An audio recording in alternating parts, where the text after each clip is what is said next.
Hey everybody, welcome back to another episode of A Voice in the Hollow. My name is Miguel Ortega and this is my co-host Tran. Hello.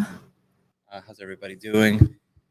So we're doing, what are we doing? We're doing a weekly vlog showing the making of an animated film done entirely in Unreal version 5. Oh, let me disable this real quick. So every week we're just showing the progress as we move forward and sometimes as we move backwards. So it's done entirely in Unreal 5, which is fairly new to us. And yeah, for the most part, it's two of us doing a big bulk of the work, and then we have some help from our friends jumping in particular to help us with cleaning up some of the mocap animation. So we've been working on this since January. We have a bunch of stuff done already. This, for example, doesn't have like the cloth simulations yet, but you can start seeing what we're trying to do with this. So it's an African-inspired horror story. Yeah, but it's all animated, all motion captured, and all rendered in Unreal. So what we've been doing the past week is this was one of the first sequences that we did, and as we've moved forward, I think our lighting has gotten much better, and we have a clearer idea of what the aesthetic it is that we want to try to hit. This was a tough aesthetic for us to nail, especially the exterior, because we didn't want it to just feel like The Lion King. So we struggled a bit with it. So now we're just going back and revisiting it and redoing a lot of it. So this is just like some of the progress. You can see we're trying to go a lot stronger with the art direction in terms of the color. Ulichelewa tena.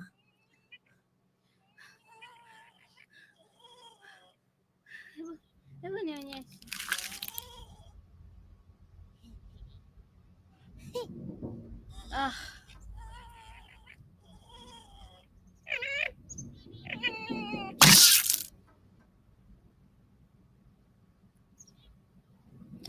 So pushing the reds a lot more, pushing the colors more into what's the word I'm trying to use, Tran? Pushing color more towards. I don't know. More of a 70s sci-fi kind of feel for the exterior, but everything here is based on real stuff. There's nothing here that's actually alien at all. All the plants are actually real plants. All the rocks are real. The soil, there are parts of the world that have red soil. Maybe the blue swirls that we have there are a little bit over the top, but we have seen these sort of swirls on places that have like sediment, calcium deposits and stuff like that. So yeah, we're just controlling the palette. Yeah. But much more happy with it. So you can see, like, if we jump back to what this used to look like, it had more of just like the straight Africa feel. But some of these, I just like the new one so much more. So you can see that. Feels much nicer.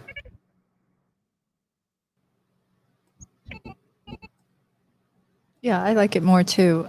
We didn't like the original one so much, but that's kind of a normal part of the process for us because, well, when we start, we didn't have like a bunch of concepts or anything like that. It's just Miguel and I, and we just dive into it and eventually find our way. But Yeah.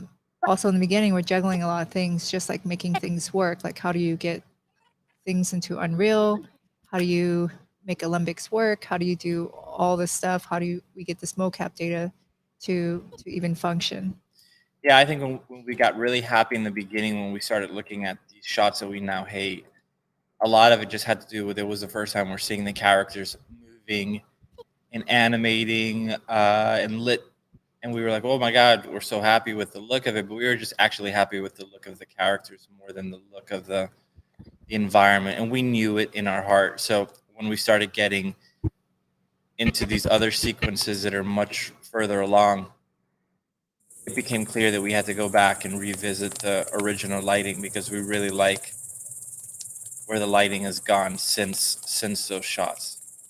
Like, I really like all of this stuff. It feels much more cinematic. Our cameras got much more cinematic.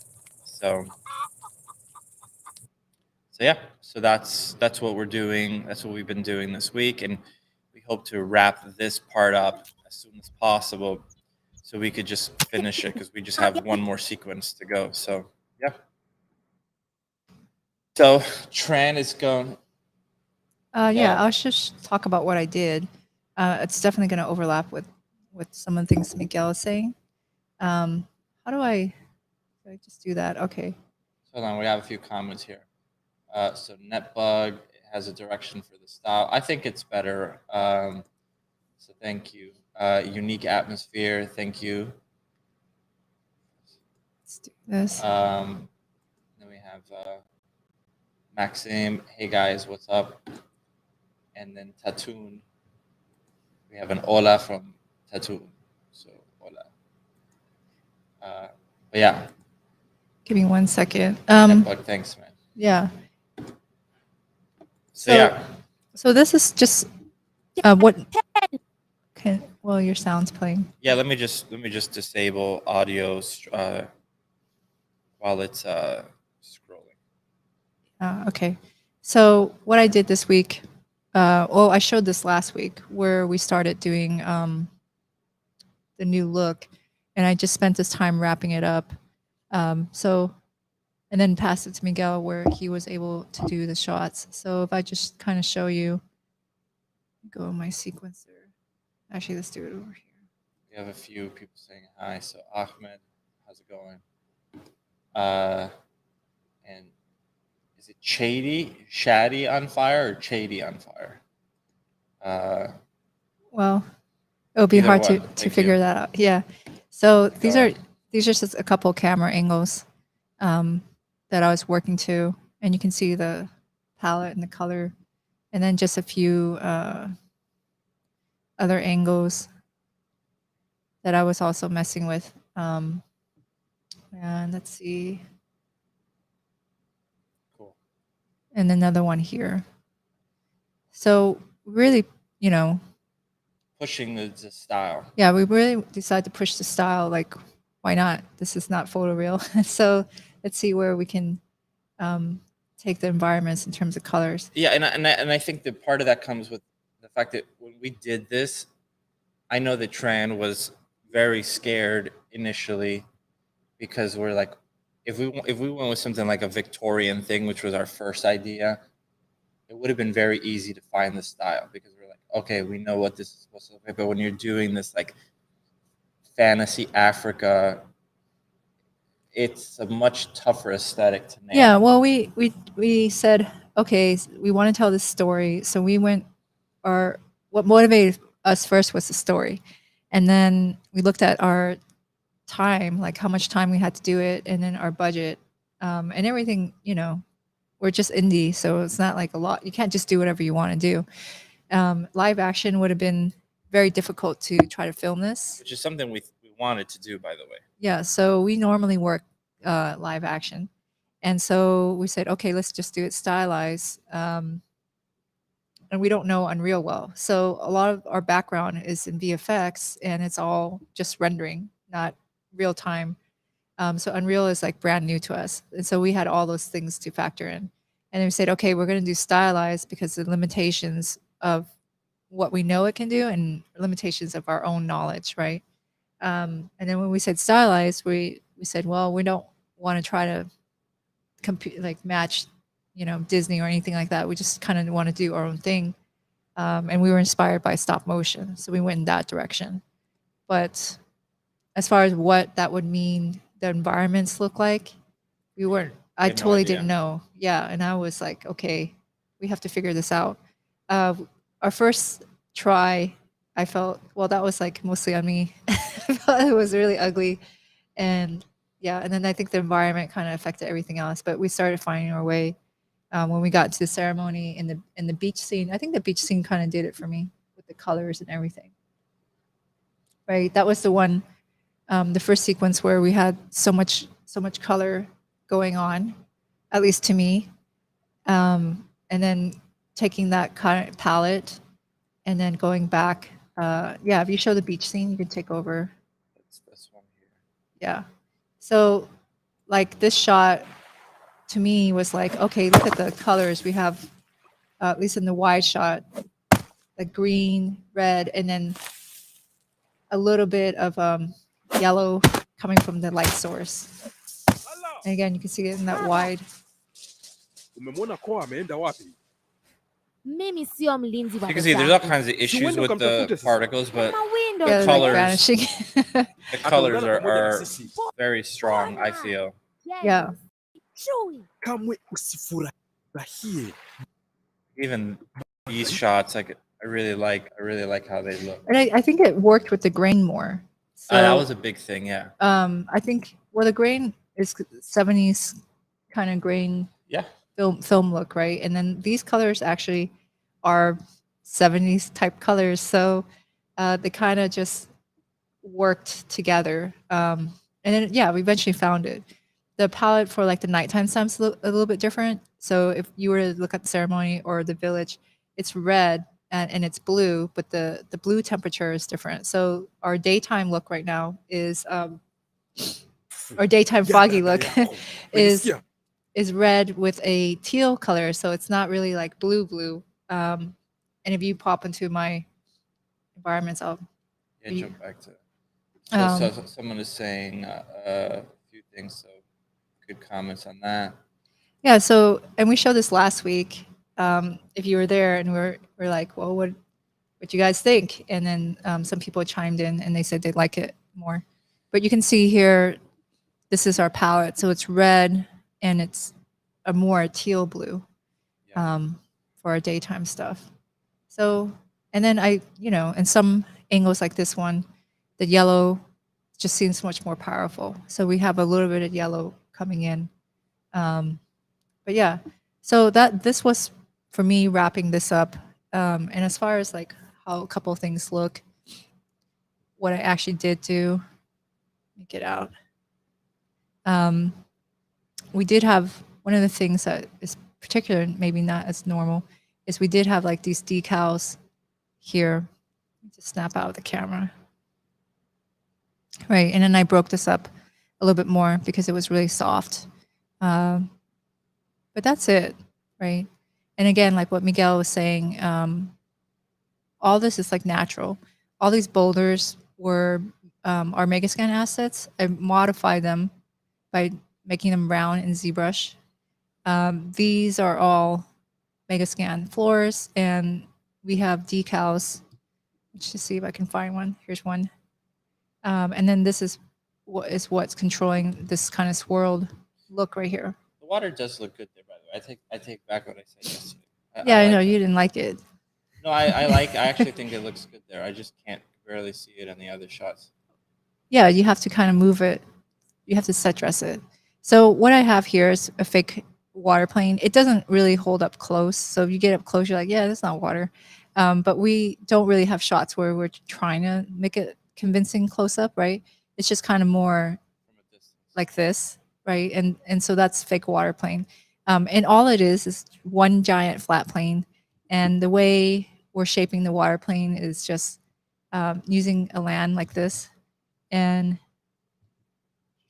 moving it around and then getting kind of these natural little shapes. And they look complex enough to fool you far away because the silhouette is not, it's a really complicated looking silhouette. The other thing I did was, let me see if I can find the plants. Here we are. We brought in some succulent plants like this here. Okay. They look oversaturated because of the post-process, and the angle of the lighting. But I think these look cool. So there's just this extra low touch. And then we have more variations of these trees, which I didn't make. These are from Speed Tree. So they are fallen acacia trees, if I'm pronouncing that correct. But that's it as far as this kind of look. The last thing that I did do, let's pull up here, and I'll show this, is we got animated fog in here. Now these are just cards. So you can see it's on a card, and it's playing a stream of images. Now the one thing about this, these are really cool. I think they add a lot of complexity to our stuff, and we want to go back and add these to the rest of our look for the environments for the rest of our sets. The only thing is that this thing breaks like all the time, and even when setting it up, it never works like straight up. It and I've set this up like probably 20 times, and then the first time it just, I don't know, it just doesn't work. So it's a little bit frustrating, and I think I have the steps correct. It's just buggy. It breaks, but we like how it looks, so we just are dealing with that. As far as how it's set up, I'll show you. Let's say first. So she's giving you a fair warning, is what she's saying. Yeah, I'm giving you a fair warning that I've done this many times and it breaks like all the time. And I think that this is just how it is. Most of the time when something's breaking, it's like my fault. It's usually user error. And I don't think I could be that wrong. I think that it's just buggy. Okay, so all I did here was place an actor and I put the plane facing the camera. So I'm going to turn this into a media fog card. And I'll just create a new folder. And I'll call this demo. And I want to load this up. Now,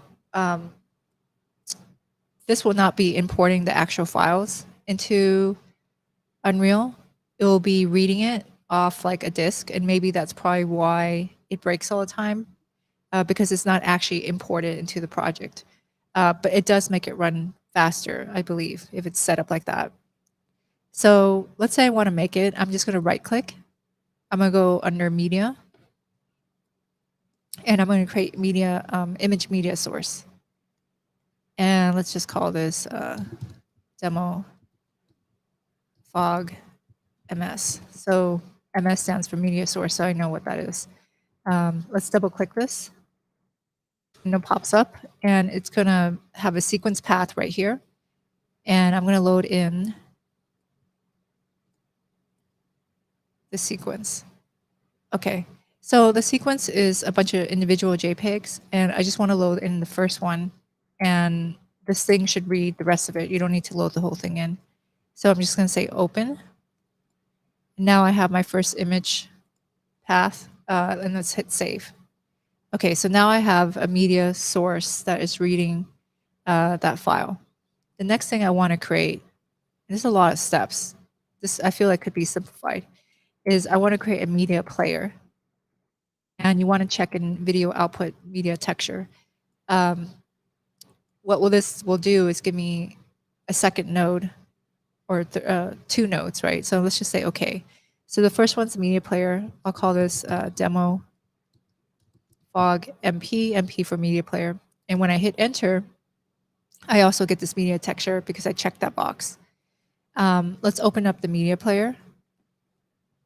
And I just want to play this. Now, I think this is where it breaks. It doesn't always read it. Okay, I'm just going to hit save. Right, and I should now have a texture loaded. And again, I'm pretty sure this is where it breaks. I was going to drag and drop this on top. It's kind of a shortcut. Okay, and so now that is giving me something there. Use this master material. So let's double click on this material and let's try to set this up. So I'm going to take this default material, set it to translucent. And again, I'm going to hope that this is going to work out at the end. I'm going to connect this to emissive color and I'll connect this to opacity. And let's just hit save. Now, it's not complicated or this is not the final material. I just want to actually get this working first before I dive into the material. Let's save this. Okay. Now that I have this, it just looks like that. I'm going to go over to my sequencer. You can't actually see it playing until you get it into the sequencer. So I'm going to add a track, and it's going to be so many steps. a media track. And this is where you can see it breaks. So the media track is empty, and I'm going to connect demo fog media source. Okay. And then here I have my track, and I can expand this. Next step is I'm going to right click over this empty space, and I'm going to have edit section, and I'm going to load the texture, the demo fog, and it looks like it works now. And it's sideways. Okay. So let's place that there. And now if I play, okay, great. Now, this will also cast shadows, and it will cast shadow of the entire plane. I don't believe there's a way to get the shadow cast based on the opacity on a translucent material. You can get it to work on an opaque or like a mask material, but not on a translucent material. So I'm going to turn off cast shadows. That's what I believe. I looked it up for a very long time to double check, and it seems like it does not work. Okay, so now my fog works, which is great because usually that part takes, a lot of clicking. Let's go to my material and make it more interesting and more complex. Okay. So the easy one, let's just do the color first. I want to be able to control the intensity of this, right? So I'm going to create a multiply. I'm just going to hold M and click, and I'll get this multiply. And I'll plug this into A, and I'll hold S, click, which will give me a parameter. And I'll call this a color intensity. And by default will be 1. So let's plug this in here. And let's just preview this to see what it actually does. Okay. So my intensity will just allow me to make this brighter. And you can see it's getting really bright. Or it will allow me to make it a little bit softer. Okay. At a value of 1, it's just default and it doesn't have any effect.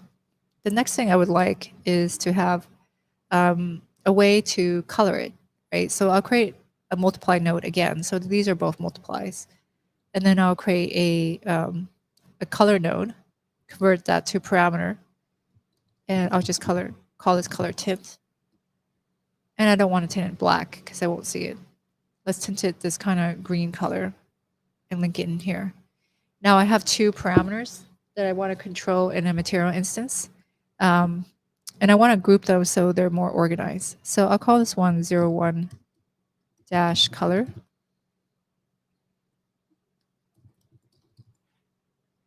And under group here, I'll select the same thing. So they're together. And the order, let's make this a parameter too. Let's call this color texture. Okay, so now they are all under the same group. And the sort priority, I always like to do it in order so that I can understand what's happening in my chain, right? So the first comes the color, second comes the color intensity. So the priority for this one would be, this will be 1, this will be 2, and this would be 3. Okay, and let's just put this in a comment box and call this color. So let's organize and let me just save. Okay, give it a second. Now you can see I have this color. Now I want to control this in a material instance. It's using the master material. So I'll right click the master material and create material instance. And I'll just leave it at the default name. And on the card, I will drag and drop this instance in here. And when I double click, let's just see what it does. I have these controls. Okay, so now I have intensity, and I can change the tint if I want to. Okay, let's go back to our master material. And then let's work on the opacity. So for the opacity, I would like to have something similar where I can control the intensity. So I'll create the multiply and I'll create a parameter. And let's just call this opacity intensity. And let's do a default at 1 so there's no change. And I'll multiply the red value. Let's just do that. The red value will be the same because it's a black and white image. Now, if I preview this, again, this one will give me this kind of control. Okay. And now what I really want to do is be able to bring in the depth fade. So depth fade will give me something more natural like this. So this one is set up. Okay. And just to show you what that does is I have this depth fade. And if you notice, this card is in front of this rock right here. And it can fade. It's like a Z fade, I guess. Well, yeah, a Z fade. Z and Y are different, I know. In like Maya versus Unreal. So you can see how it fades against depth of the environment. And that makes it look really nice and natural. Okay, and then this one doesn't have anything and it just sits there right on top of everything. And so this is why I'm trying to set up this section of it. Let's just close this. So let's create the depth fade node.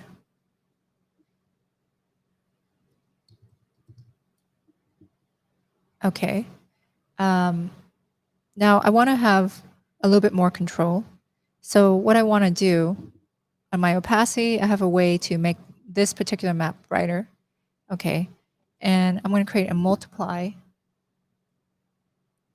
by the depth fade.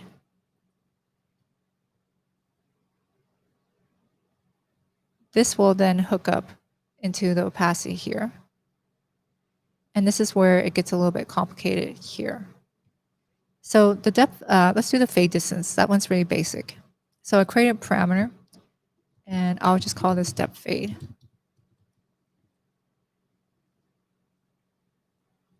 And set this to 50, which seems like a good starting point. And let's organize this into a group. So I already have color.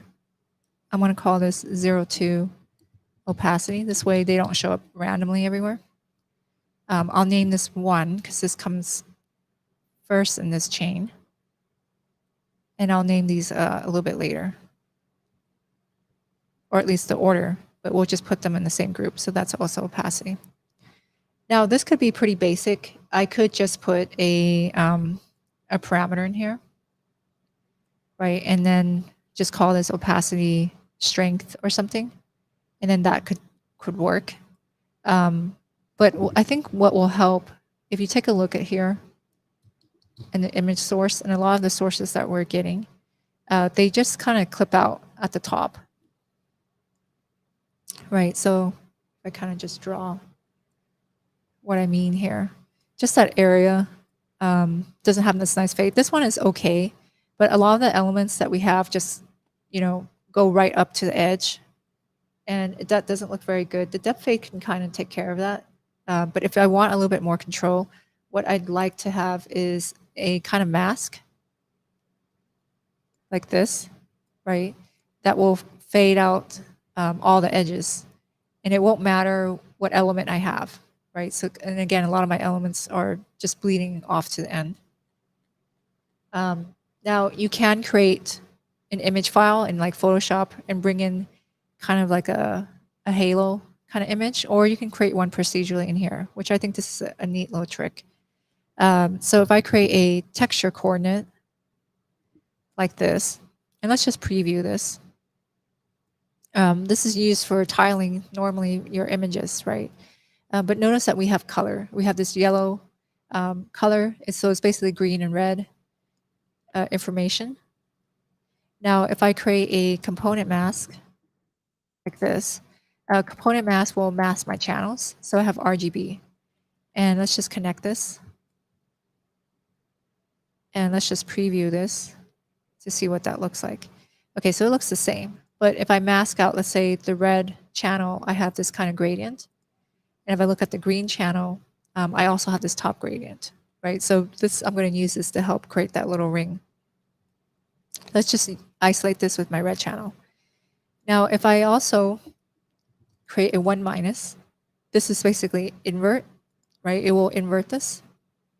Let's connect it up here. And let's preview this. You can see that image has flipped. So I can also combine this one and this one if I create a multiply. So if I multiply these two and preview this, I'll have this. So now I have kind of my sides. And I want the top. And the top one is not so difficult. If I also do the same thing and I create a component mask again, and this time, instead of the red channel, I mask the green channel. So let's preview this. Okay, so let's do the same thing. Let's do 1-. Connect this up here. Let's preview this. This will flip that. And then again, if I multiply these two, it will combine them. So now I have my top and bottom. Now, if I multiply this here, these two together, I will get this little radial. Okay. Now, this is great. It's a little dark. So I think what I want to do is multiply it by something to change the intensity. So I'll create the vector again. These are all just single channel parameters. And I'll call this opacity or opacity edge intensity, or no, let's call it edge feather because that's what it's doing. This will be again under opacity group. And I'll set this to 1 because if I set to 0, it'll just make it black. But let's preview this. You can see if I increase the strength, I can do all this stuff here. Set it to 2. Now what I want to do here is connect this into this. I don't need this one because this basically is this here. And let's just box this in here as the depth fade section and save this.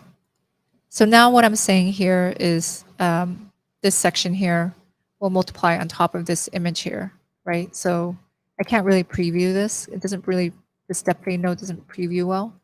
But I have this image that will multiply on this image here.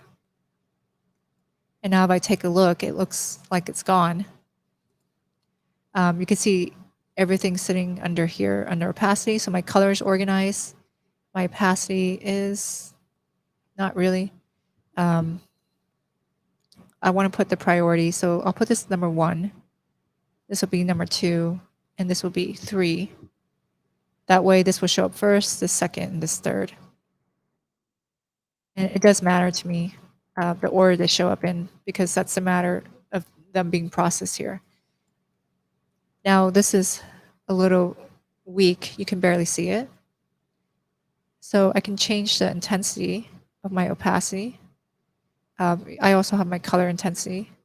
I'm making it really strong. I don't really want it this strong. We do want this to be more subtle, but I am making it stronger just so that you can see it. And you can see down here the way that the depth fade works, right? So it looks like it's blending in with the plants pretty well. Now if I play this on my sequencer, I should see everything moving as it is here. These get really slow when you're trying to frame the shot. So I know what Miguel is doing is he'll right click and he'll just mute them. While you're lighting or whatever. Yeah, because it just gets really, really slow. My computer's a little bit faster than his, but you can see now they're there, they work, but they're just not playing. So that's a nice trick, because it will kind of just bog everything down while you're trying to do stuff. Okay, so I got kind of lucky. Everything worked, which usually never happens when I demo. Everything usually breaks. I run to every error that I can get into when it's live. But that's it. Um, where again, I think that it breaks is it just has problems loading the texture. So sometimes if it keeps doing that, I'll keep clicking, saving, and eventually it will just load up again. And that's it from my part. What I am going to be doing, what else I've been doing, which this week was shot modeling. So I did all the cloth sim for the beach scene and shot corrections on the models. So part of my time was spent finaling the set, setting up this stuff, and passing off to Miguel. And this coming week, what I will be doing is relighting and probably retexturing the cave pit area. If you look at our first stream, you'll know what I mean. But I will show it next week because I have nothing new to show for that since I haven't worked on it. You want to take over? Yeah, just give me 1 second. Let me just see something quick. Yeah. Let's just close this. So this is a shot that I had actually put together originally on the stream. And like I said, I liked it when I did it, and now I just despise it. And that obviously gives us all kinds of insecurities because we're like, wow, if we like that at some point, What were we thinking? how were we thinking? And Yeah. I mean, I guess the one thing about that, if there's a learning lesson in that, is never fall in love with your own stuff, and always remember that it's okay to go backwards to improve things. So it's weird doing this stuff. You're welcome. And streaming it, because that's just not. This is something that always happens to us while we're working. We do a lot of going forward and going back. It's just something we've always done. We do something and then we Well, because we freaking don't hate it. really know. I mean, I came into this project not knowing what it's supposed to look like because we didn't have really a template. Like again, like what Miguel was saying, if we were like, okay, we're doing Victorian, if I say the word Victorian, you already know as an audience what in your head you have a picture of what that can look like, and it's probably something awesome. If you say you're going sci-fi, you know, you can say, oh, I know that look. And with this one, it's like, I don't know what we don't know what does stop motion look really mean, you know? Well, I think it's more than just a stop motion look. Yeah, we didn't have a lighting palette or art direction. Just because you say stop motion, that's not art direction. Yeah, I think I don't think stop motion is the right word. I just Yeah. think it's the fact that it's this weird aesthetic. Like, you know, when was the last time you saw a fantasy film, a fantasy horror film in Africa? There's not a lot of them. Trust me, I actually looked. I was like, is there like some weird freaking thing made in the 80s or something? And there's just nothing. And so, yeah. Oh, you have a question off. We should load it.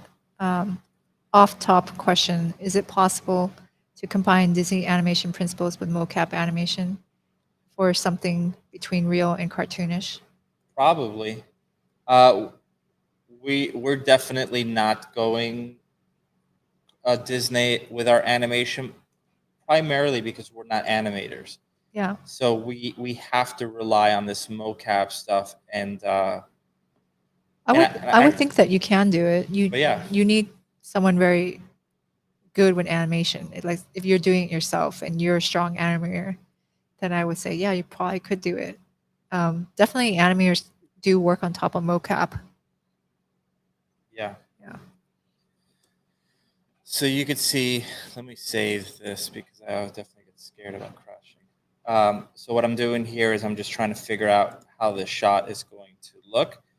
So first I just kind of block in my, let me make sure these are all muted to speed this up.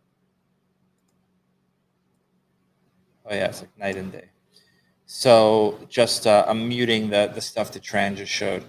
So just trying to go in here and kind of get an idea of how the camera is going to work.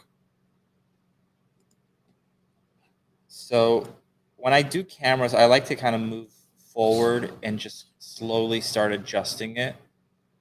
I don't like to put like a start point and an end point, because I think when you do that, it tends to give the camera more of a CG look. Whereas if I find it along the way, I'm almost like adjusting to her performance the way a real cinematographer would.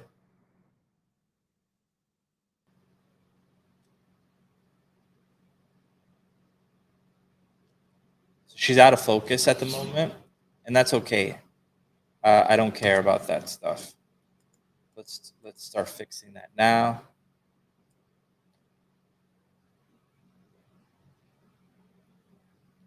So just start putting in keys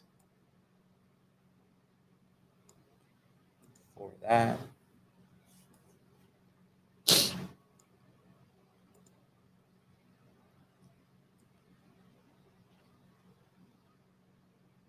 I actually like how silhouetted she is. I might put a little fill on the side, but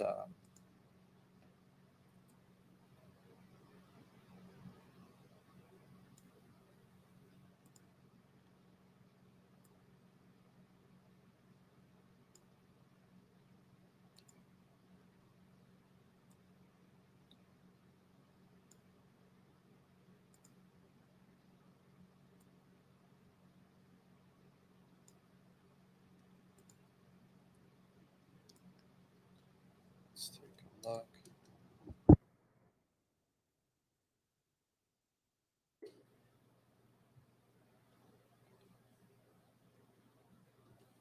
So I need to adjust the timing of that. She comes out to it and she kicks it down. So right there.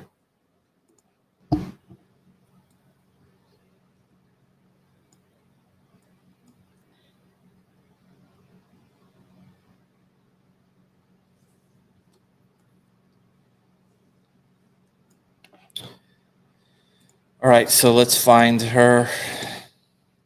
Sorry, I'm not sure about that. My Alexa's possessed by the devil. Yeah, it just talks randomly. That means it's listening to us like all the time. So Which we don't care because we're pretty lame, so there's nothing to. yeah, if you look at conversations, like, what do you think of this color, that color?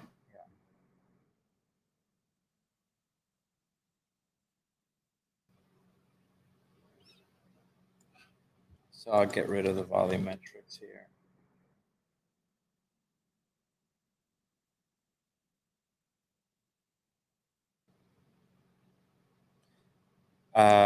Cool. And then let's put a tiny bit of fill.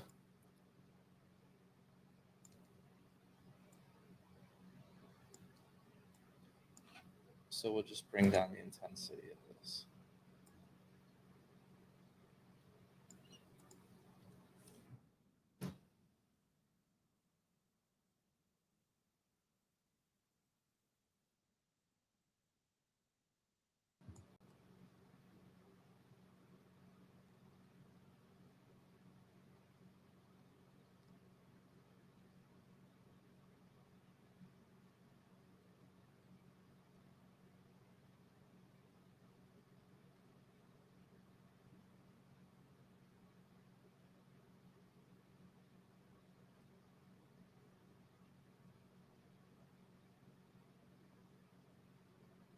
So she's streaming back to her sister.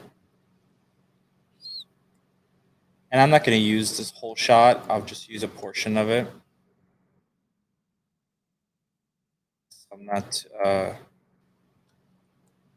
too worried about this part here, like the connection. Like, Hey, Letitia. Letitia said, wow, so awesome. let's put this over here.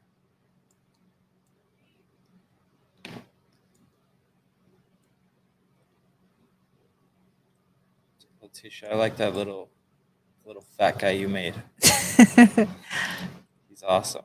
Yeah, super awesome. I was showing it to Tran yesterday.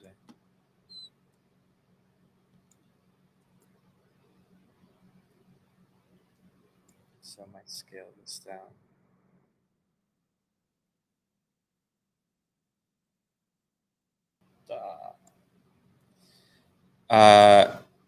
I love Unreal, but the navigation and rotation of stuff Suffer. is going to be the end of me. Yeah, I have a very hard time.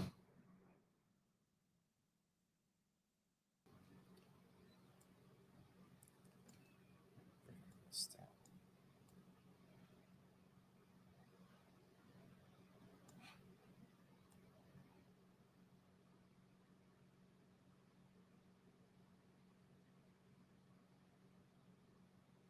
All right, so let's see how that's going to connect here. So just got to cut back to the edit. Jamani.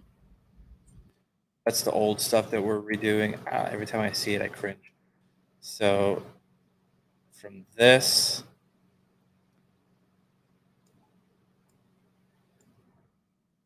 it's much darker in there.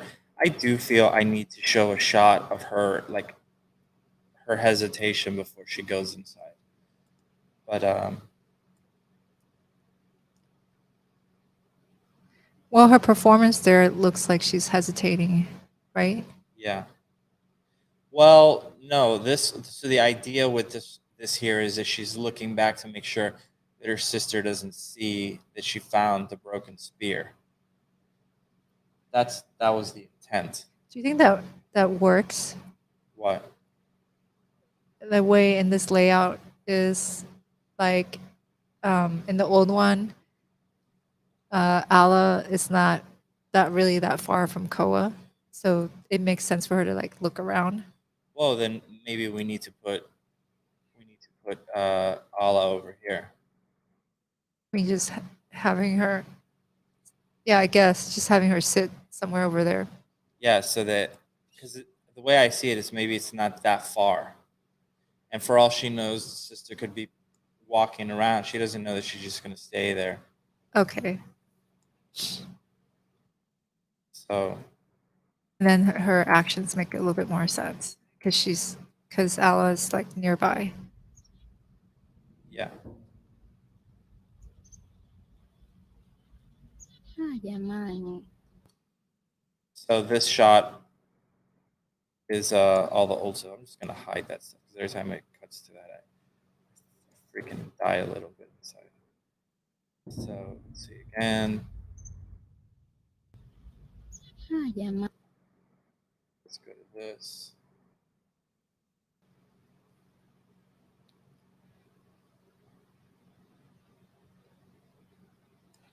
So does that have a shader on it? It does not. So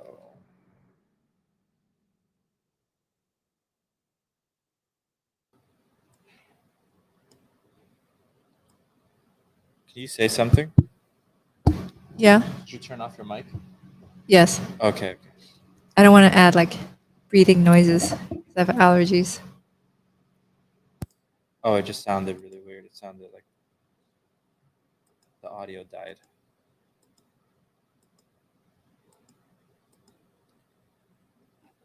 Okay.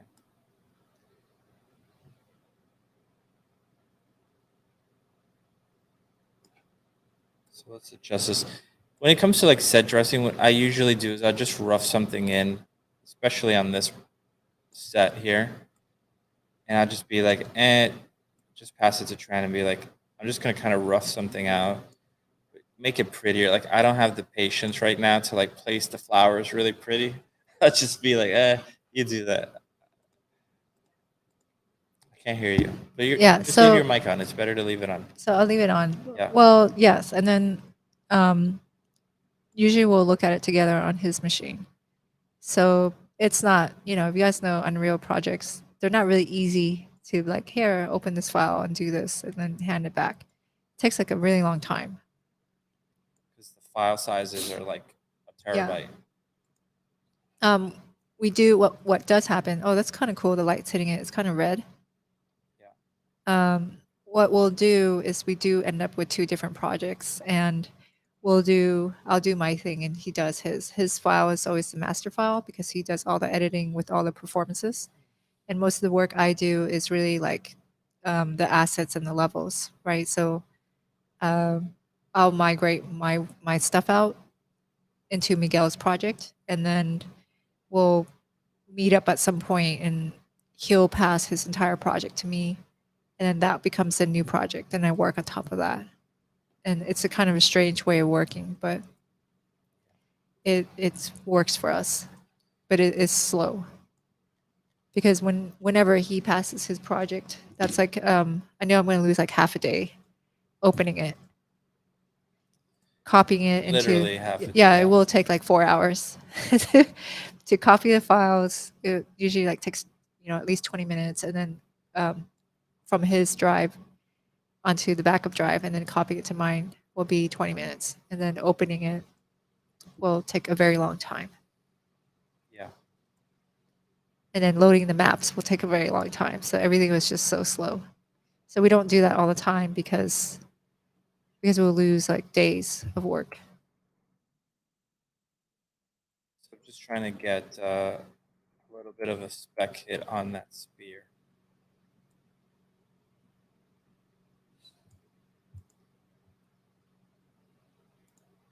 And it does not want to illuminate. There we go.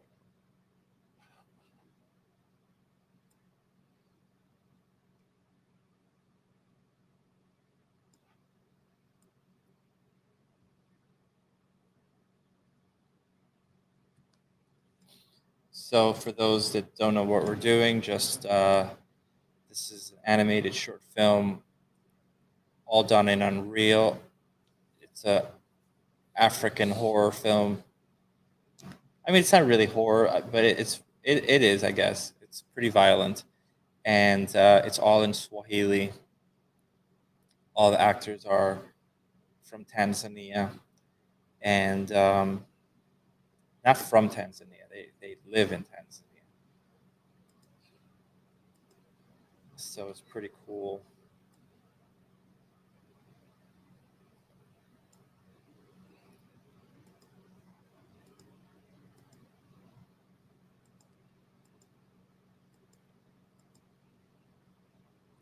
All right, so let's save this.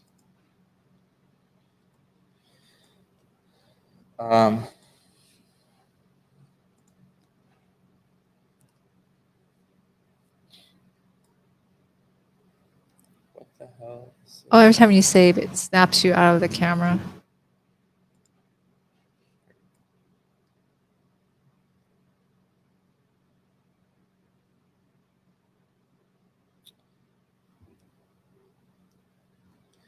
I wonder if I got too close to the edge and I should have pushed them further in. Then I don't think I would have gotten that lighting. So around here, it looks like I'm losing some focus. So let me adjust that.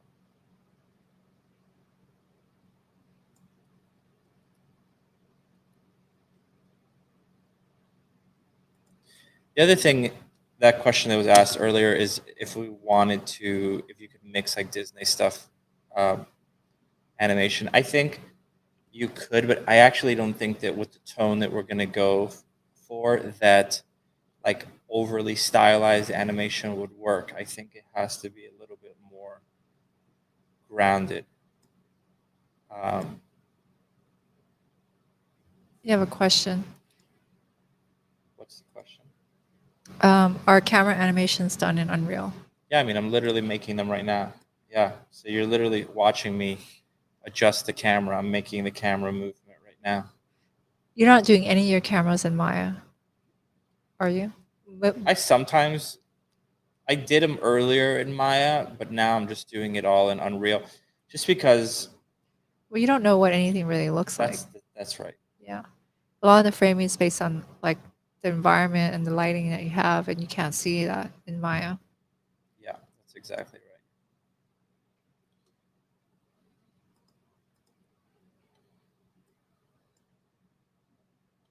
So let's start here. So I would probably start the shot around here.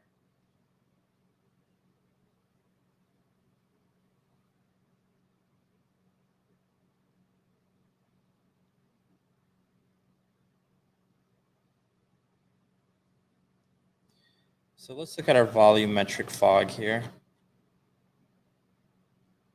Our exponential height fog. So I have it in my sequencer. So I could animate it from shot to shot. And I just want to see what happens if I bring it down a little bit. What are you bringing down? Exponential height fog.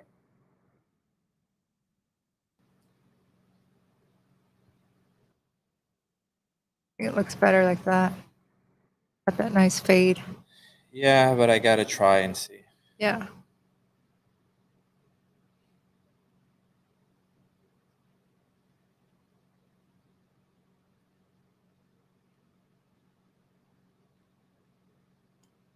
Okay, so let's come.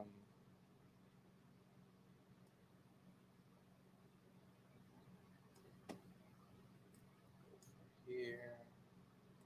Let's do.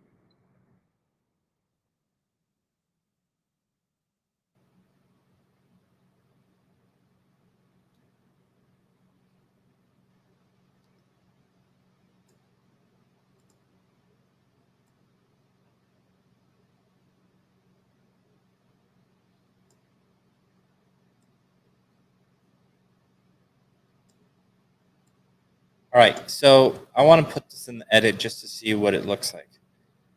So So the first thing you're more concerned about is the story, the, right? And then, of course, a little bit in the back of your mind is the looks, how it looks too. But you want to make sure that it even works story-wise before you go further and polish it, right? well, we know it works story-wise because we already did it in an edit. But yeah, just editing continuity more than the story at this point. But yes, Okay, yeah. yeah, because we've already put an edit with the crappy old version, which we could look at like as a previs now. That shot makes you want to puke. So we know that they connect, yeah. But now that we're replacing those, it's like, is this, because this is a shot we didn't have before, this wide one. This is the way it was always originally supposed to be, and we changed it in the previous, what we'll call animatic now. So Well, now it's like, yeah. this cut with that other one. A lot of the problem, I think, was the layout of the map. So the characters start like a ground level, and when she's walking up, like this part, she's walking up a slope, and I think it makes it ugly in terms of framing. It's difficult because you just have this slope, and where's everything else? Yeah.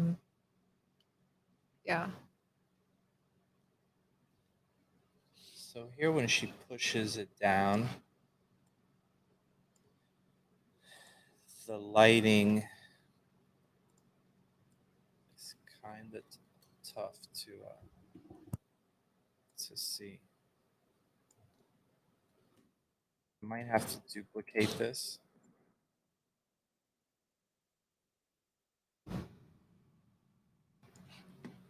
I'll make this much more subtle.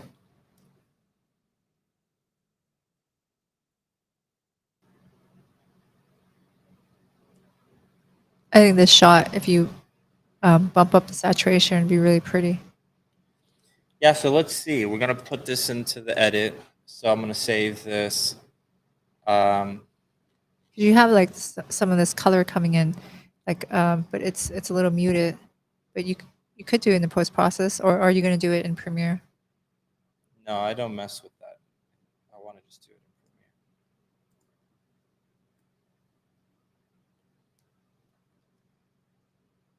So let's take a look at it. So I'm going to render this out.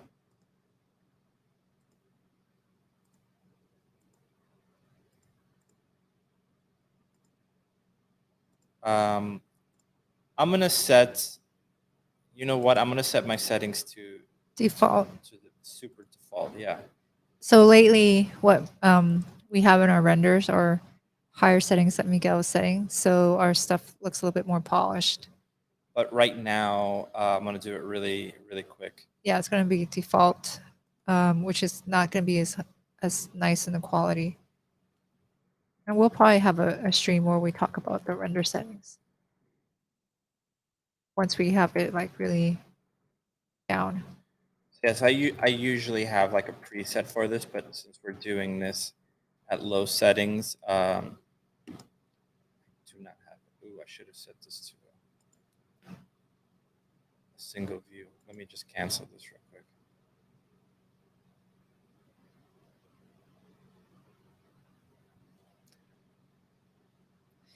So if you have too many viewports open, it's a drain.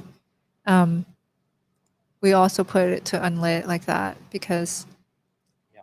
it just drains the computer to have it all loaded.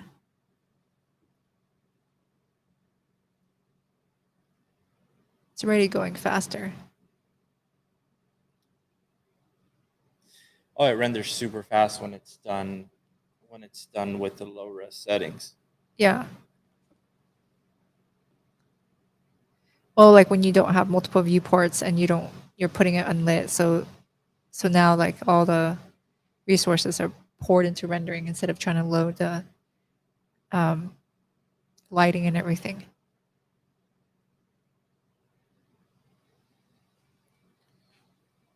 Yeah. All right, so let's see what that looks like in the edit.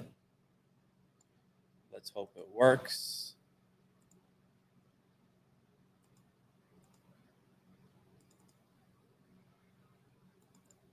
Oh, that's not it.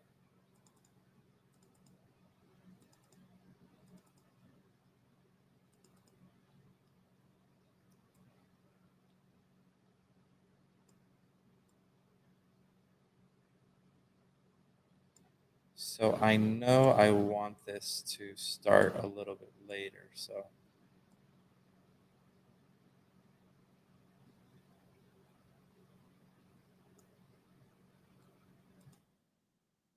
I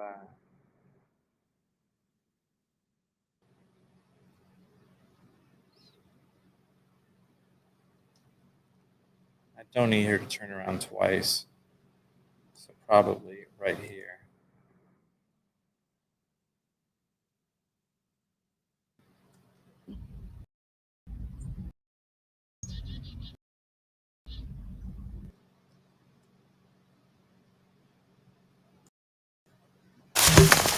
That's where it originally fell.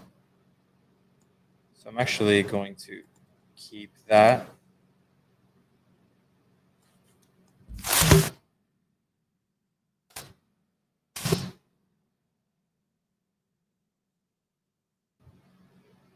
So you're cutting the beginning so that you can sync the sound better? Yeah.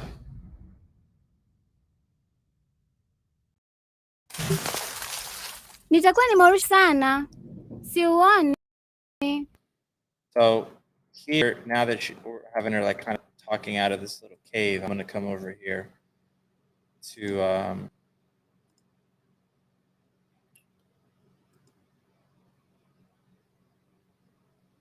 my audio.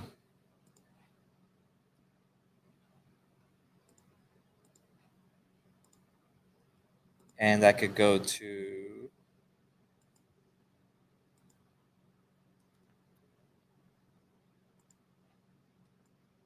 Nitakuwa nimerusha kwa nguvu sana. too much. Yeah. All our Nitakuwa sound nimerusha is kwa temp. nguvu sana. Green, Nitakuwa it's not nimerusha kwa polished. nguvu sana. Siuoni.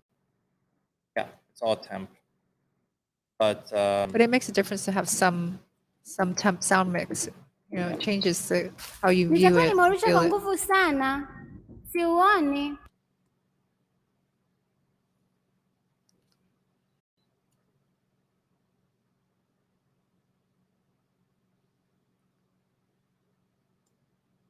I'm going to offset this a little bit. Nitakuwa nimerusha kwa nguvu sana. siuoni.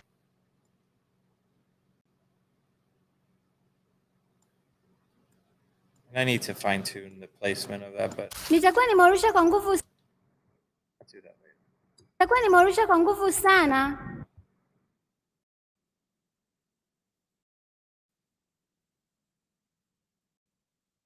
So let's put our grain into this. So I have FilmConvert Pro. I love. I'll stick this guy in here.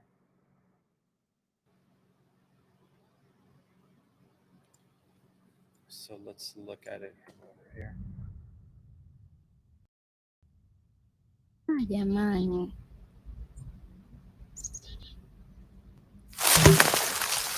nitakuwa nimeurusha kwa nguvu sana. So it's clearly not syncing, Siuoni but that's fine. kweli. That's going to take me some noodling around with that.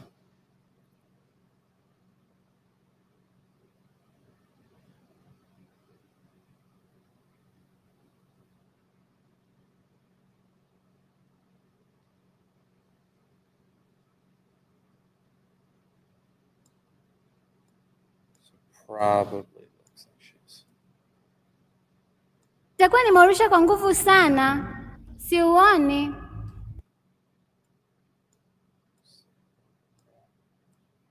Nitakuwa nimeurusha kwa nguvu sana. Siuoni It's not synced. That's kweli. okay.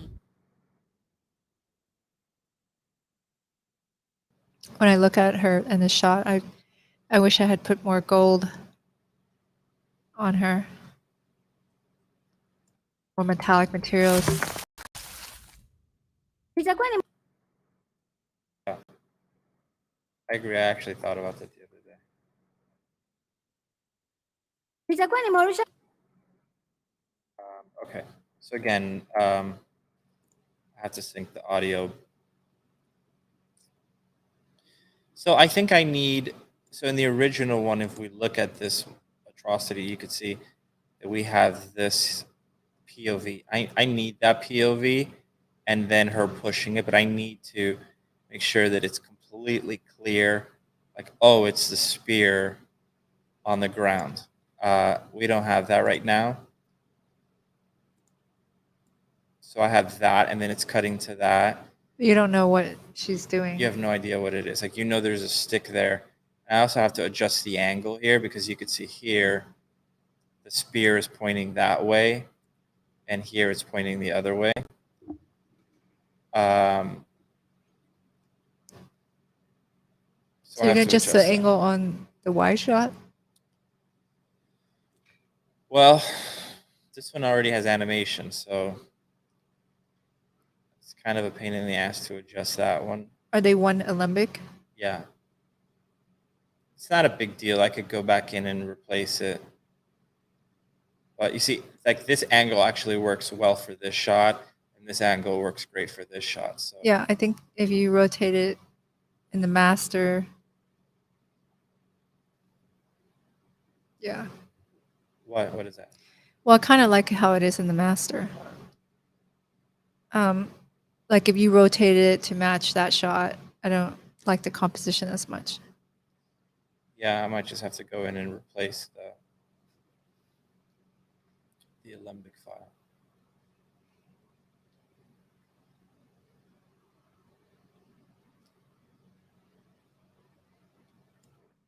All right, so let's take a look. She has like a light hitting her eye. Just gotta go back and tweak that. Where? Like there, the glint in the corner of her eye. What is that? It's the light hitting it. It's probably, the material is probably too reflective.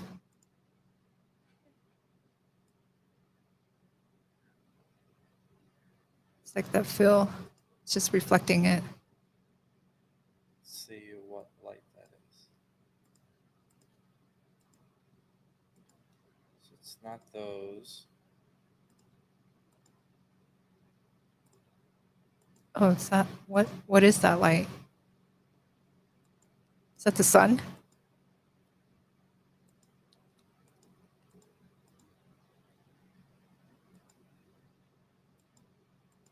That's the one. Right? Yeah, maybe bring down the spec contribution. Probably also adjust the specular on the material.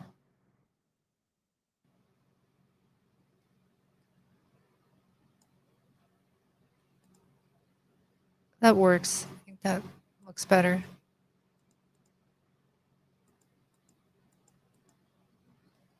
What light is this?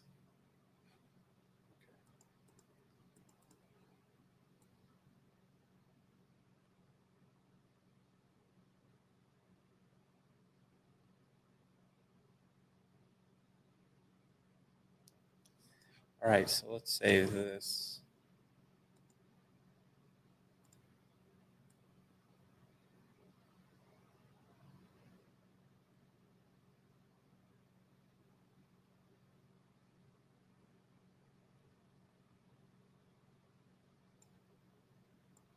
All right, so let's play this sequence again. I'm not going to use this whole shot. I think she has to push it, and then this part here, boom. I have to switch to something else. So in the original one, you could see she pushes it down, and then she turns around, and you go to the wide to kind of connect the two of them together. I need something along those lines.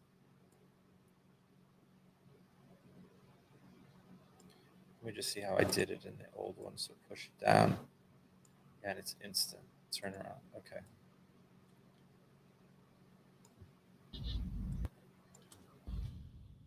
Jamani.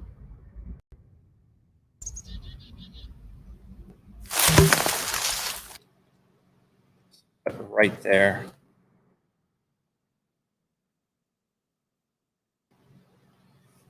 All right, so let's just watch this little section here. So I'm going to get rid of the old stuff.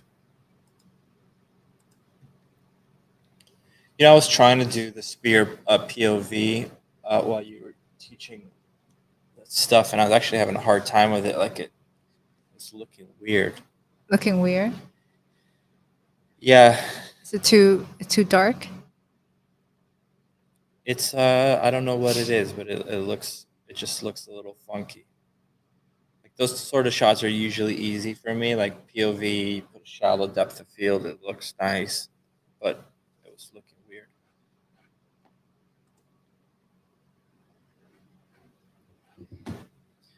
So I render this stuff all the time. It gets annoying because it looks like I'm watching this stuff on a loop, and I am watching it on a loop. Yeah.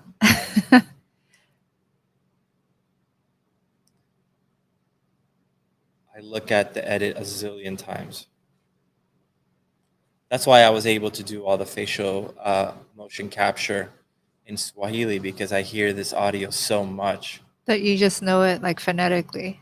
Yeah. I was going to say I don't know what they're saying, but I actually do know what they're saying. Well, you know what the content. Now you know what the words mean more now. Certain words I know for sure. Ni mawindo yangu, ulichelewa tena.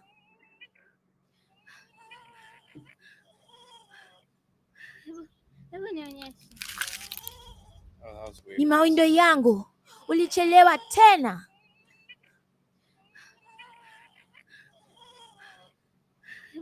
Hebu nionyeshe. Why is that giving me that media pending? That's weird. Hebu nionyeshe. So you can see the FilmConvert Pro is giving us that very strong film grain.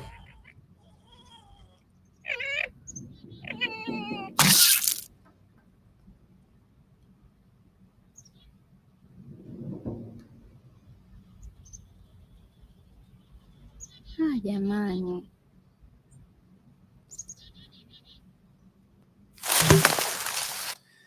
I do feel that I do like how it feels when she takes a little bit longer to walk in there. Let's just go to this for a second. Jamani.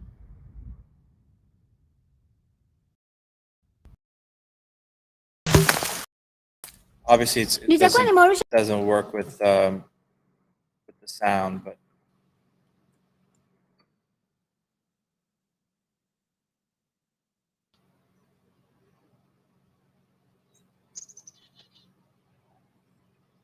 Do you agree? Yeah. I don't think the shot of trying to connect them works either. What shot? Well, like the old one, how there was that wide shot and it like pulls back and you see where everyone is. The shot that came after this one in the original edit. Do you think that type of shot even works? Or do you just do a cut? No, I would. I wouldn't make it. I wouldn't make it so that you see them both. But I would do this. So let me just make sure I'm saved here. So I would just kind of create another camera, go to a wide like this, right? So she raises her arms or whatever. Let's go to that. I like seeing that yellow. I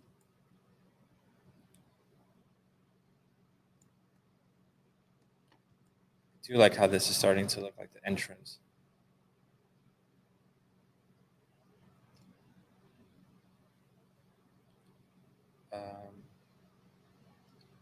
Don't have the answer for it, but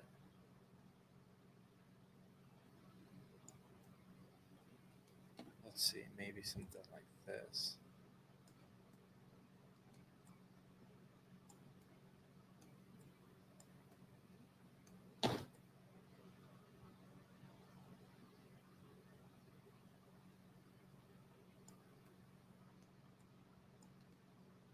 That's kind of cool. You can also just make that rock black in the material so it's not distracting. Well, I would just set this to like 1. I could go to like 50 here, pull back, and I get much more shallow depth of field. Let's go.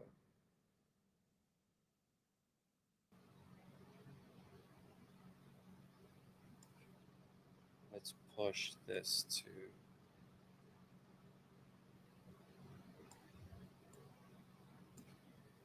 Might not. Might look better when it's super wide though. I think it looks better wider. Obviously, we have to fix a bunch of stuff that's gonna make a disaster out of everything. Yeah, so you can see like that yellow light just floating. It's just a stylistic choice to fake the sun as if it's kind of giving this like haze. And you're never supposed to see like the actual like little glowing part of it. You're supposed to feel just like right around there, like the yellow halo. We have a comment from Bumper Carm McGee. Car McGee. I'm so happy you guys are still working on this. Yeah, we are too. We are supposed to be working on this. Yes. So We are happy to still be working on it, but we cannot wait to be done with it. yeah. We want to move on to the next thing. I like the potential for this lighting though, like the colors. Yeah, this is going to need some major set dressing. For sure. But I can see that it's not so bad. Like there's potential in this shot.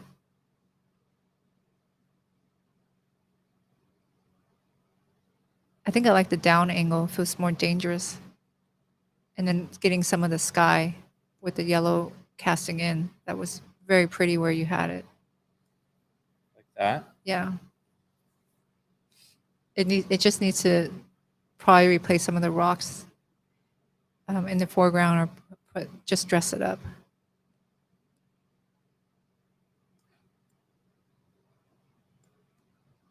That's pretty.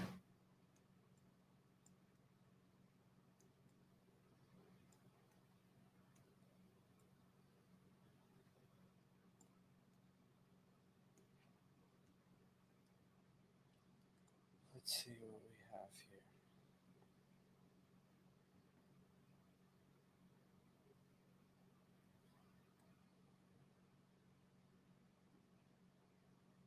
That's actually a nice camera movement. Yeah, it's cool. I like it. You have to be careful not to have your camera have a handheld move when you're doing a wide shot like this, or else it'll look like someone is looking. So it'll look like there's Jawas there. Oh, I see. Like it will feel like a POV Yeah. if it shakes. Yeah. So this would be our wide. Again, we have to set dress the crap out of this. This all falls Yeah. apart. It's falling apart, but I like when I see it, I go, oh, look at compositionally. You have really strong dark shapes and light shapes. Yeah, I would push these guys closer to the wall, but I do like the idea of these kind of vines Breaking out everywhere. Yeah, they feel moody and dangerous. Yeah. So you feel like, yeah, she probably shouldn't be here, which is the feeling we want.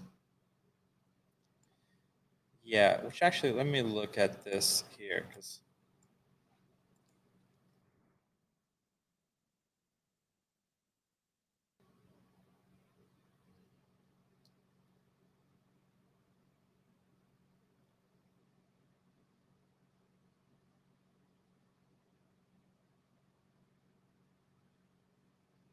I actually even like it as she's walking in.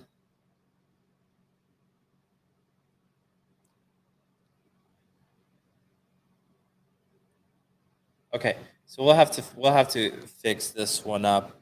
So let me do the POV of the spear for now. So what do we have here? Let me just take a look again. Boom, boom.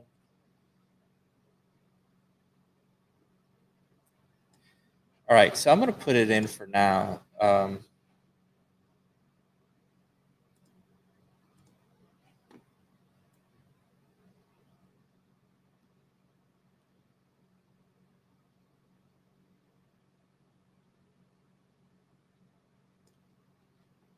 So let me save all. And we crash. It crashed on save. Yeah. That's the... Did you even get any? Did you lose the whole sequence? No, I think I saved.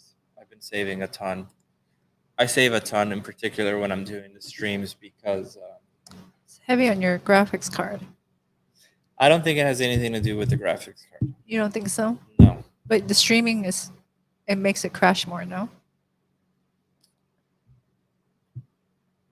Yeah, but I don't think that's no, it crashes all the time. Okay. The limbics are heavy. Like I don't deal with it because Miguel does all the editing and all the shot stuff. But anytime I load one of his sequences and it's got like a limbic on it, it just feels like shit. Yeah. The performance takes a big hit. And that's something to still get used to because that doesn't happen in Maya. It runs, well, I think Alembics are new to Unreal. When we did the fellowship in Unreal 4, they seemed like brand new. You didn't even have motion blur in Alembics. So Well, we were bringing them in differently than how we're bringing them in now. yeah, but I don't think they just didn't have motion blur, and that was like a problem that everyone was talking about in the fellowship. It just shows you how new it was. So I'm just looking at this again while the other file loads up. So it's going to take a moment. If anybody has any questions, now's a good time to ask while that file reopens. Well, I feel a lot happier about the colors and the way it looks. Basically, our look is more painterly with these predominantly teal and red and a little bit of yellow coming from the light source haze. And it's more graphic. Yeah. So let's open up that map again.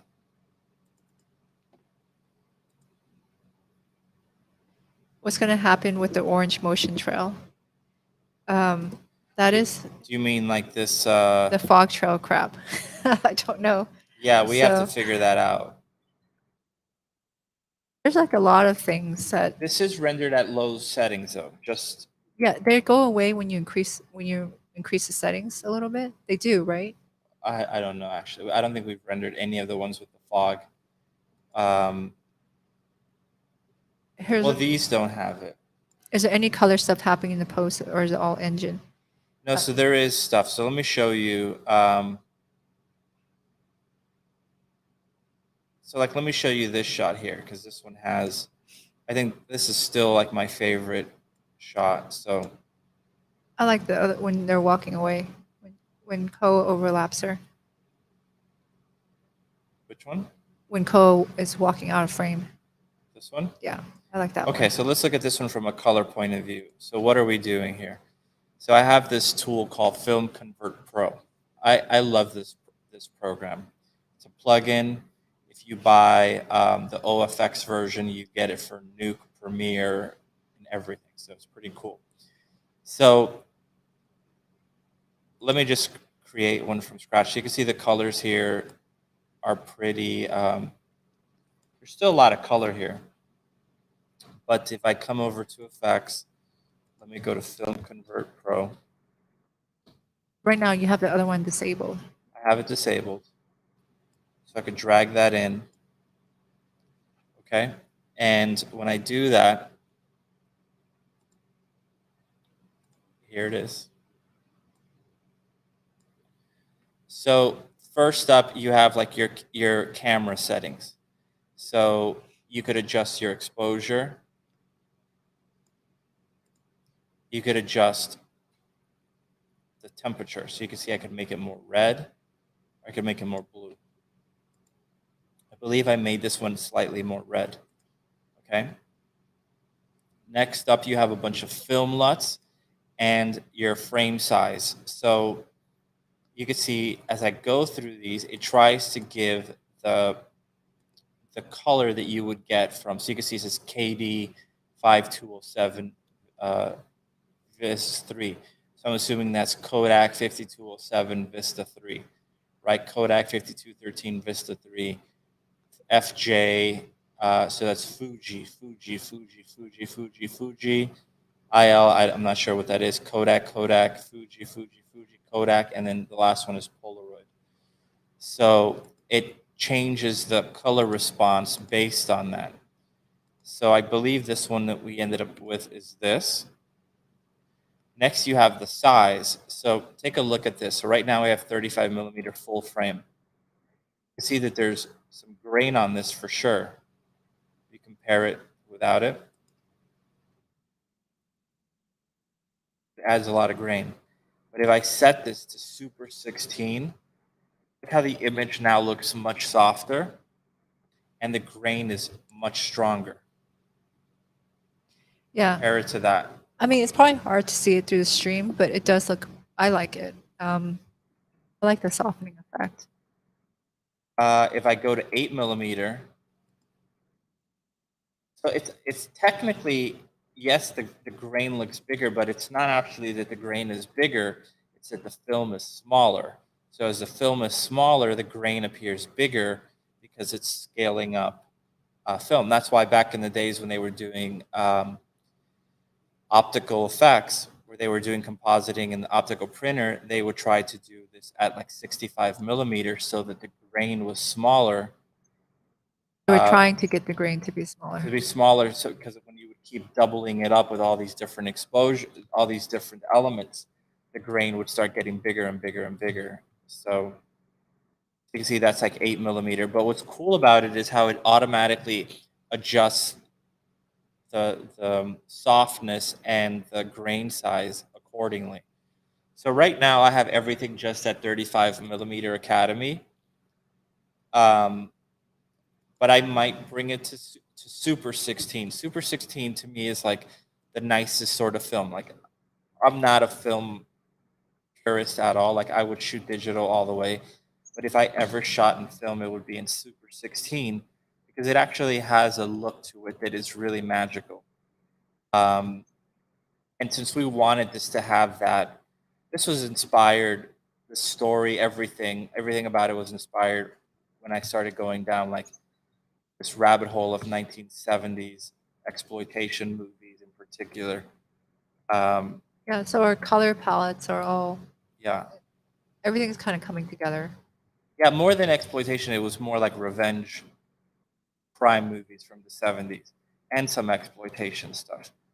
But so that's what we wanted. I do like the heavy grain on this. The problem with heavy grain is that when you go to a wide shot like this, if you go too heavy with the grain, you kind of just lose all the It just detail. turns muddy. Yeah, So our wide shots tend to have less. Is it less or smaller grain? less grained. So what's cool about it is you could do this. So this is the final one. Oh, so let me tell you. So a few more things. So I also went into FilmConvert Pro, and in this one, I brought the saturation up from 100 to 130, which is quite a bit. Holy crap, I have no idea what that means. I don't know what this means, so I don't know if you're calling me. Well, I'm going to translate it. But let's see. Maybe it's a total insult. Maybe it's not. So we'll see. But anyway, you can see. So we brought up the saturation. I really like the push saturation on this. And then you also have your levels here. So this works just like Photoshop levels. Then you could adjust them individually here. It seems like a question, but I don't understand it. What is the question? When it translates, it's Japanese. It says, please receive it. I'm told I can do it. Did you do it? I did some frog goods. Frog, I don't know what frog is. Okay. And please do show the parallel. So there's some kind of question, but I don't know. Okay. Maybe they're asking, maybe frog means fog. Okay. But I don't know, have no clue. But yeah, so you could see the difference it's doing on the color. It's quite a bit. I really like it. Let's go to this one here. Same thing. This one, I do think it could use a heavier grain. Let's just see what this looks like at super 16 millimeter.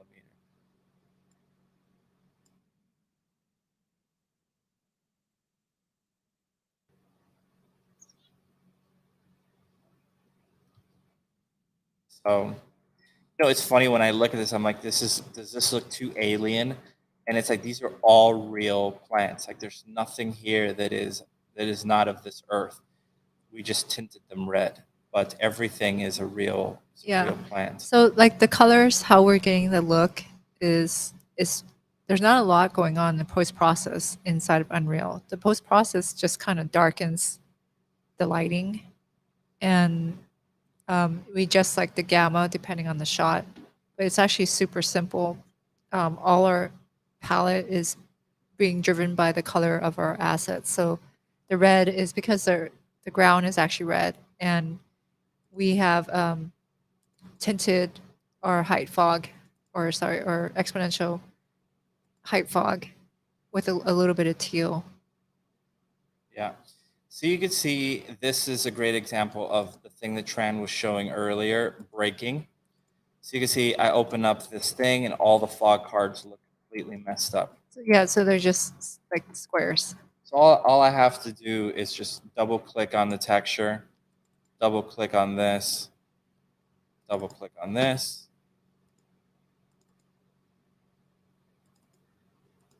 I just run through these so it loads them into memory. Tran didn't mention this, but these are all from a website called Action VFX.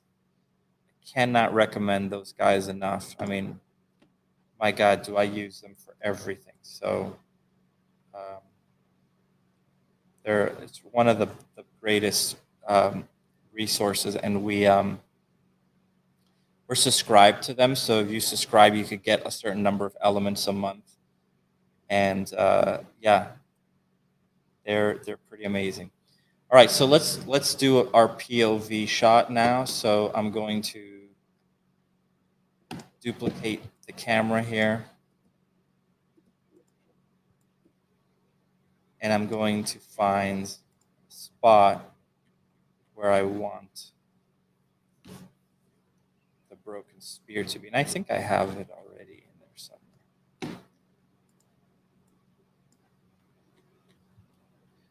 So the only problem is I think I might need to make a custom piece of terrain for the ground, for where the spear is. Like a Quixel mixer piece. Yeah. Like I think this is a pretty good spot around here. So if this is a POV shot, I'll do it at like 50 millimeters.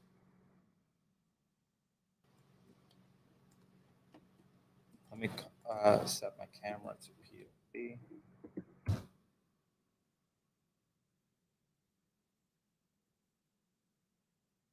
Something like that. I could start controlling the depth of field. So it's a POV shot, so I wanted to have a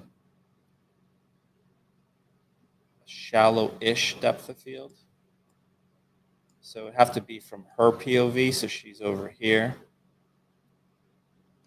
You can see the ground just doesn't hold up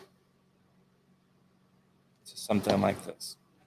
Okay, so what could we do here? So I'm going to open up Mixer, and we could just take a look at a few things.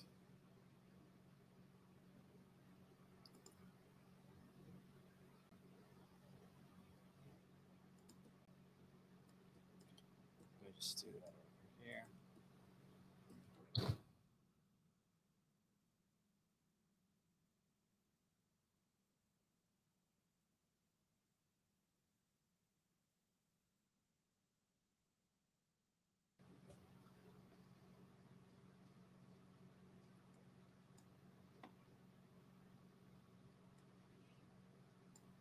Okay, so we have this. So I could just go to a new mix. Let's call this Canyon Floor. We've talked about this quite a bit already, but what I'll do here is probably will just be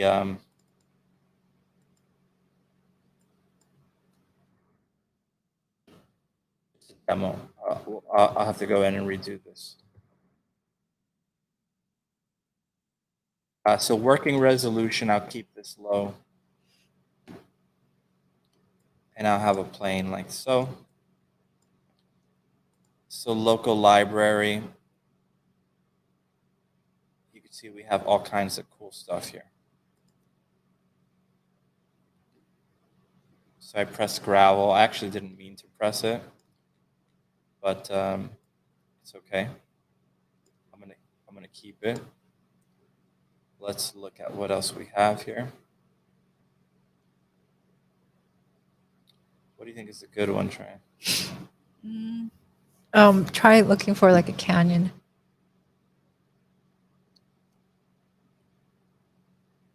You can search canyon under. You might have to download something. Yeah.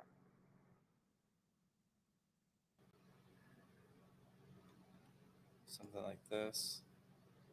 Yeah, I think that's a good start. So we'll just start downloading them.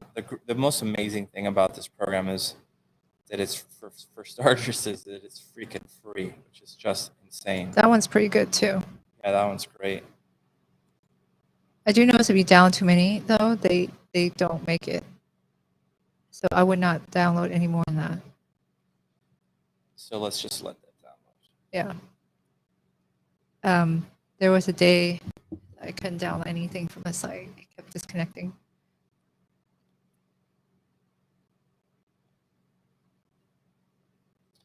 This program is the most amazing program for terrain, ground.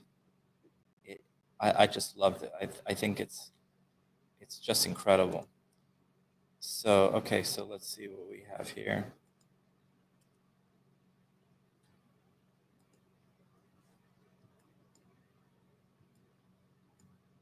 Okay. So I'm going to get rid of the first one.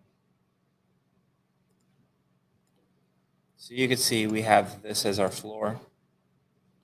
So right away, it just starts looking pretty good. Now, one thing that's really important is to remember that I set my texture resolution at 1024.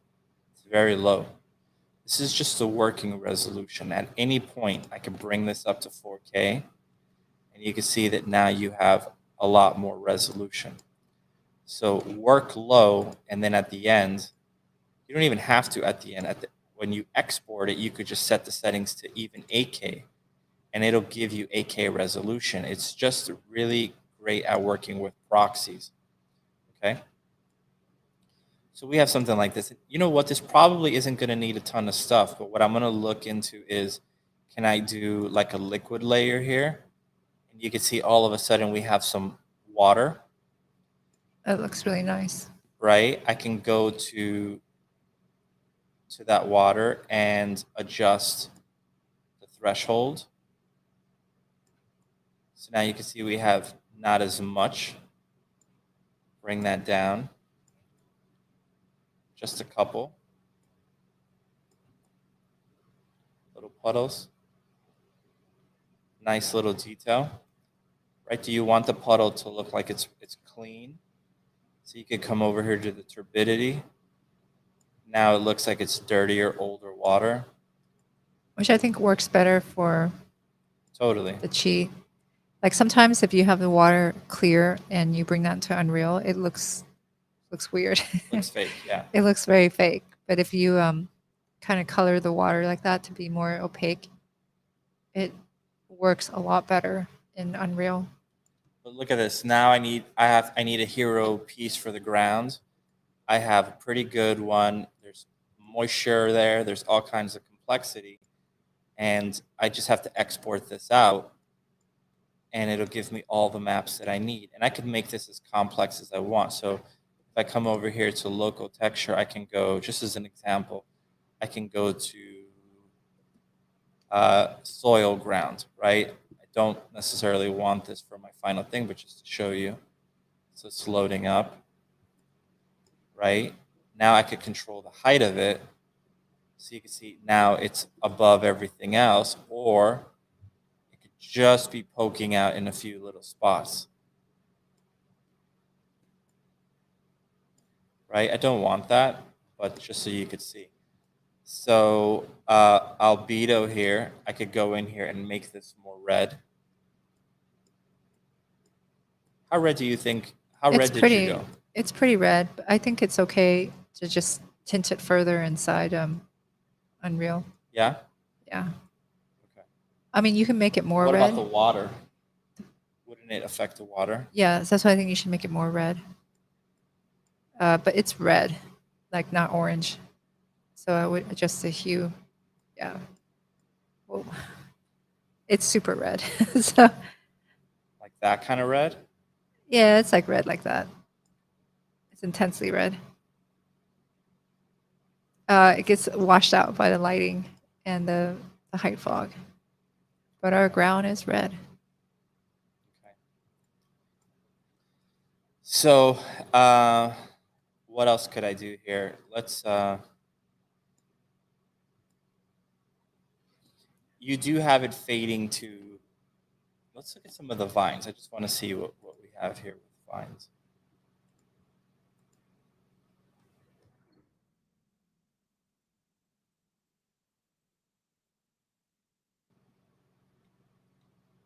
So we have this like forest floor.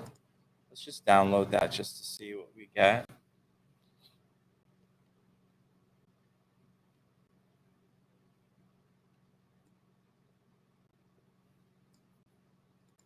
And look, so what's so amazing is like you have access to all of Megascans through here. Just go to local library, and now this is everything that's on your local computer. As soon as that's done downloading, it'll just appear in local, and then you could just apply it into your mix, as they call it. So there it is. Let's just throw that in there. Okay. Just go to our height.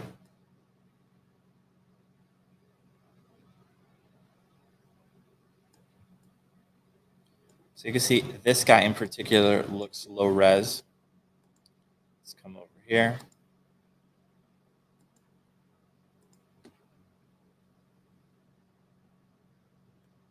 Let's go to 8K, 4K.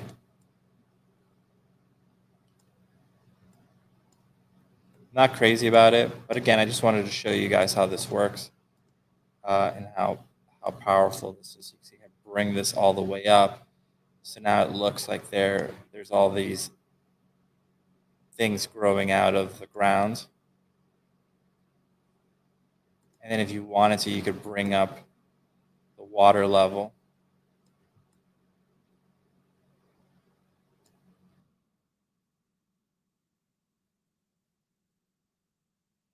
Okay. So again, I'm not going to keep this one, but yeah. So I'm probably going to export this guy out. So, okay, so once I'm ready for that, I could go to my setup, bring this back to 1K. I don't need to have this add anything bigger. And you can see this is 2 by 2 meters. That's a pretty good size for what I need. Export.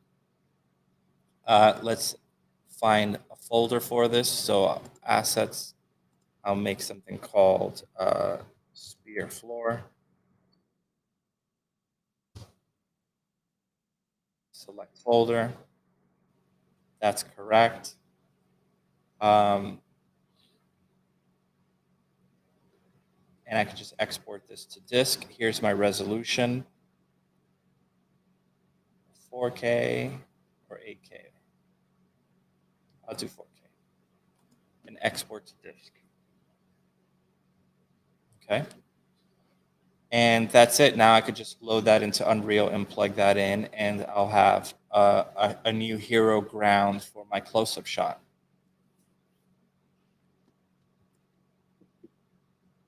Okay. So, all right. So we're almost done, right? Yeah, we're So- like 5 minutes away. Yeah. So does anybody have any questions for us before we log Wrap off? off. Thank you guys for tuning in again. Let me make sure this is saved.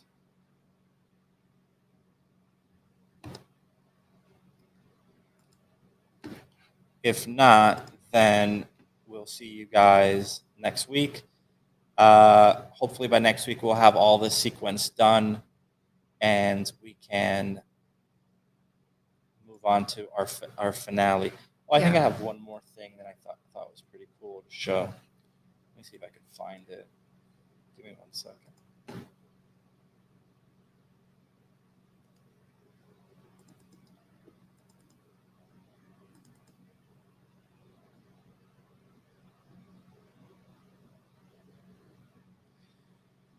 So this is like early tests for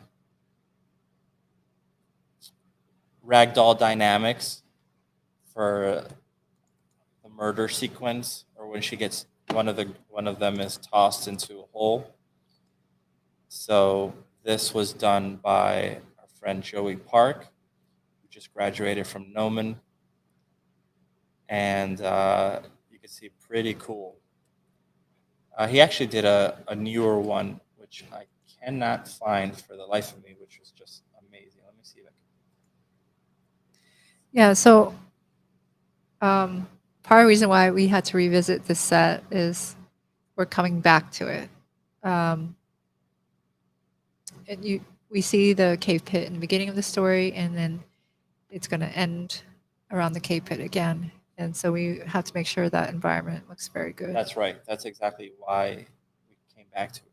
Yeah. I actually wanted to keep moving forward and then come back, but No, I makes was like, sense. dude, this is so ugly. We can't, we got to get rid of it and rework it. yeah.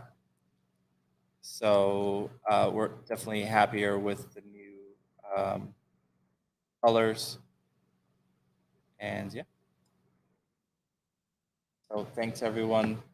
Ty, what's up, man? Thanks everyone for tuning in, and yeah, we'll see you guys next week. There's no questions. So Okay.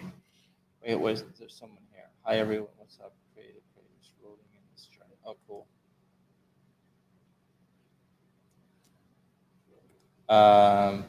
Cool. All right, guys. So See you guys next week. Bye, everyone. Yeah, if Thanks you for guys- tuning in. Totally. If you guys want to follow our work, check us out on Instagram.